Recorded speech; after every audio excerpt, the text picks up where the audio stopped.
حضرت خدیجہ نے اپنے مال میں ایسی امانت و برکت دیکھی جو اس سے پہلے کبھی نہیں دیکھی تھی۔ جب رسول اللہ صلی اللہ علیہ وسلم کی عمر 15 برس ہوئی تو جنگ فجار پیش آئی۔ اس جنگ میں ایک طرف قریش اور بنو کنانہ تھے اور دوسری طرف قیس اعلان۔ شروع میں قیس کا پلہ بھاری تھا، لیکن دوپہر تک قریش کا پلہ بھاری ہو گیا۔ اس جنگ میں رسول اللہ صلی اللہ علیہ وسلم بھی موجود تھے اور اپنے چچاؤں کو تیر اٹھا کر دیتے تھے۔ اسی زمانے میں حلف الفضول کا معاہدہ ہوا۔ اس میں قریش کے کئی قبائل نے یہ طے کیا کہ مکہ مکرمہ میں اگر کوئی مظلوم نظر آئے، چاہے وہ مکہ کا باشندہ ہو یا باہر سے آیا ہو، سب مل کر اس کی مدد کریں گے۔ رسول اللہ صلی اللہ علیہ وسلم بھی اس معاہدے میں شریک ہوئے۔ آپ صلی اللہ علیہ وسلم کا اس وقت کوئی بڑا ذریعہ معاش نہیں تھا۔ آپ بکریاں چرایا کرتے تھے اور اس کے ذریعے اپنی روزی کماتے تھے۔ جب رسول اللہ صلی اللہ علیہ وسلم کی عمر 25 سال ہوئی تو آپ کو حضرت خدیجہ رضی اللہ عنہا نے اپنے مال کے ساتھ تجارت کے لیے شام بھیجا۔ حضرت خدیجہ نے آپ صلی اللہ علیہ وسلم کے مال میں ایسی امانت اور برکت دیکھی جو اس سے پہلے کبھی نہیں دیکھی تھی۔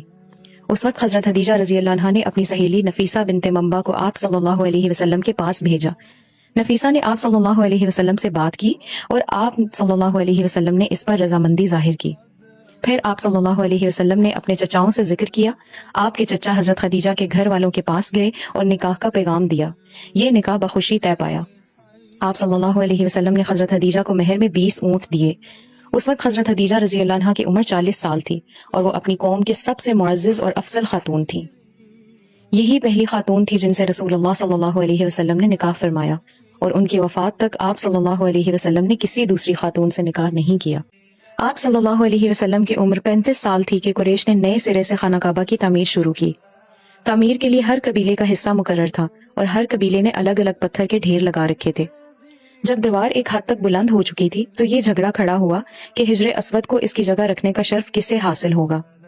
یہ جھگڑا 5 روز تک جاری رہا اور رفتہ رفتہ اس قدر شدت اختیار کر گیا کہ معلوم ہوتا تھا کہ حرم میں خون خرابہ ہو جائے گا۔